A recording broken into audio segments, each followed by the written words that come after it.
This week on Africa Weekly, we head to Senegal, where identifying the bodies of migrants washed ashore is difficult, meaning families are unable to mourn for their loved ones.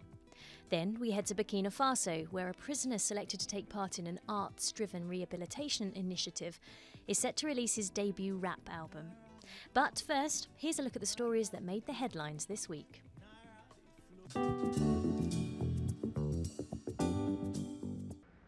Mauritania, a frontline state in the Sahel's fight against jihadism, goes to the polls on Saturday for triple elections.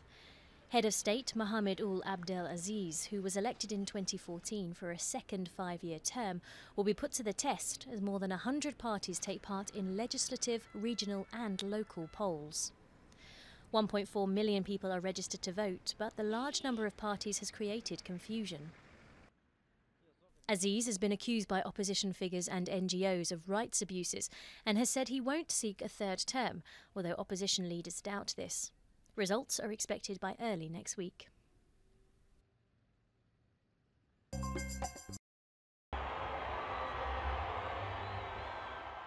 Emmerson Mnangagwa has been officially sworn in as president of Zimbabwe after winning a bitterly contested election, the country's first since the outing of strongman Robert Mugabe last November. Of a new and a prosperous Zimbabwe, the Zimbabwe we want is a shared one and transcends political party lines. As your president, I pledge to act fairly and impartially, without fear or favor, as a president of all Zimbabweans. But his promises of reform were marred by the army opening deadly fire on protesters, as well as allegations of vote rigging and a violent crackdown on opposition activists. However, international observers said the polls were largely free from violence. Since independence from Britain in 1980, Zimbabwe has known only two presidents, Mugabe, who ruled with an iron fist for 37 years, and Mnangagwa, nicknamed the Crocodile. Britain's Prime Minister Theresa May visited 3 African nations this week. Her tour may have been aimed at boosting economic relations on the continent ahead of Brexit, but it will be her dance moves that will linger in the memory.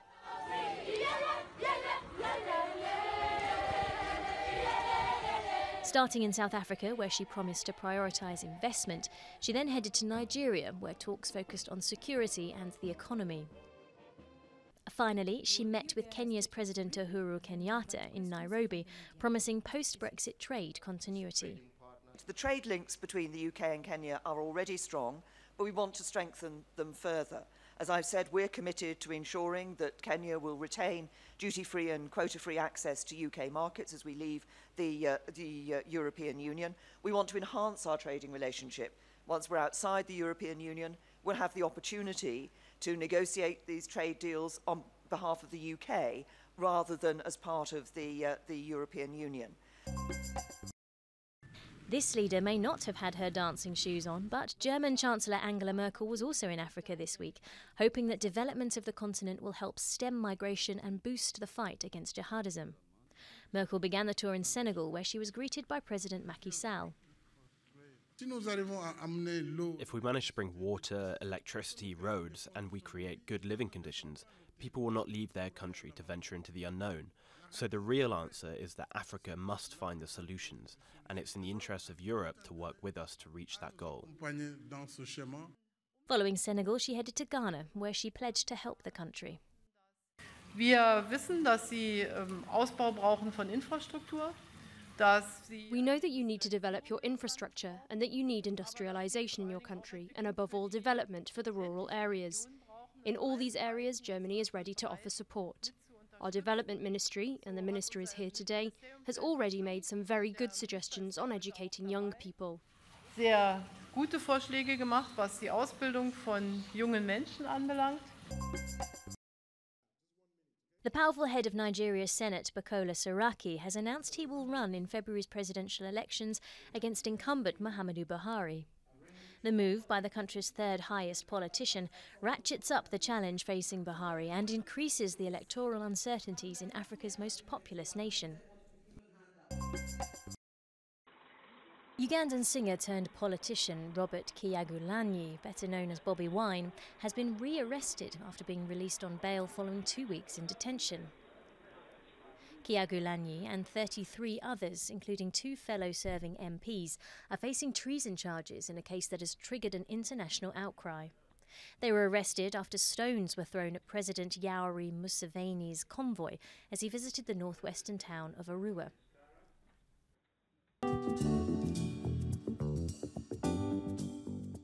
A dozen dugout canoes carrying fish off the coastal village of Gandiol in Senegal. But in April last year, a similar boat carrying Senegalese migrants sank and the bodies were washed ashore. Those who live in the area, they noticed that the 2 or 3 dead children were from Gandiol. The survivors confirmed that children who were with them were among the missing. They informed the parents. That's how we identified them. Migrant boats from Gambia and Senegal frequently embark on perilous journeys towards the gateway to Europe, the Canary Islands. But many fail to reach their destination. There are always bodies that we're unable to identify. We immediately call the police and the firemen who take them away. Clothes, jewellery and lucky charms are used to identify the bodies, a crucial step in allowing the families to mourn their missing loved ones. Kadi Dieye remembers when her husband left for Spain in 2006.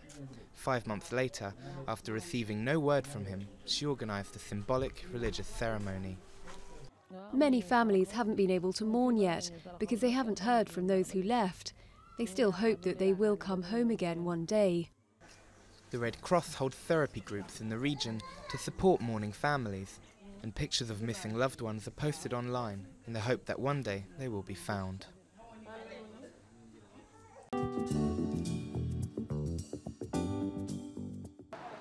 Behind the prison gates, a real recording studio.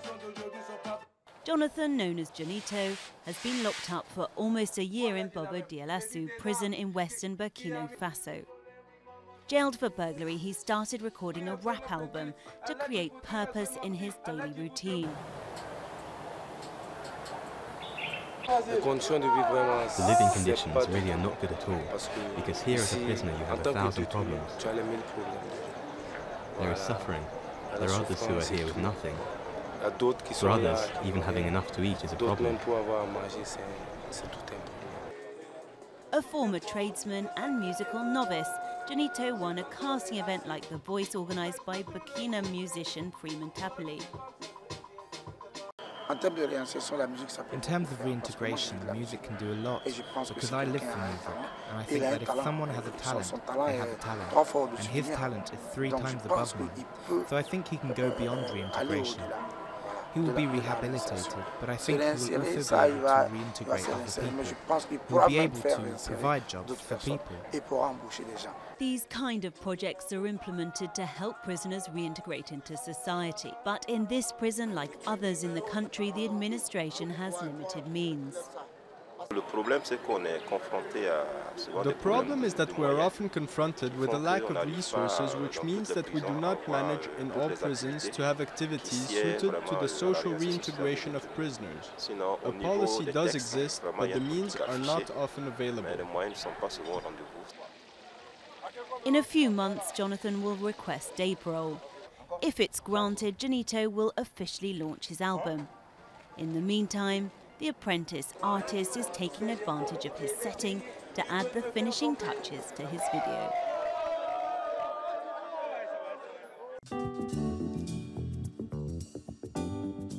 A bitter spat between Egyptian football star Mohamed Salah and his country's football authorities is kicking off.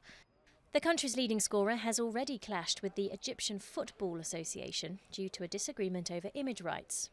Now, the striker and his lawyer accuse the FA of failing to respond to a list of requests dealing with the player's treatment, including increased security protection for the player and his teammates. The fresh war of words between the two sides comes ahead of Egypt's African Cup of Nations qualifier against Niger on September 8th. That's all from us at Africa Weekly. Until next week.